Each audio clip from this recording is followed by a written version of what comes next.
పరం శాంతి మా అంటున్నారు. అన్నిటికంటే విశేషమైన సేవ ఏమిటంటే హద్దు నుండి బేహద్దులోకి వెళ్ళటం. ఏం సేవ? పంచతత్వాల నుండి దాటుకొని పరమతత్వంలోకి వెళ్ళటమే. ఫరిస్తా స్వరూపాన్ని ధారణ చేయటం, ఆత్మస్వరూపంలో ఉండటం.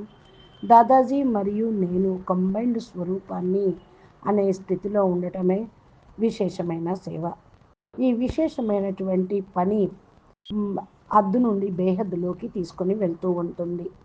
అందరినీ పంచతత్వాల నుండి తీసుకొని వెళుతూ ఉంటుంది. ఈ విశేషమైనటువంటి సేవ మనము ఇప్పుడు బాపు మనకు ఇచ్చారు. బాపు ఎందుకు వచ్చారు? హద్దు నుండి బేహద్దులోకి తీసుకొని వెళ్ళటానికి. బేహద్దు సేవా స్థానంలోకి, బేహద్దు పరంధామంలోకి వెళ్ళటం. బేహద్దు సేవా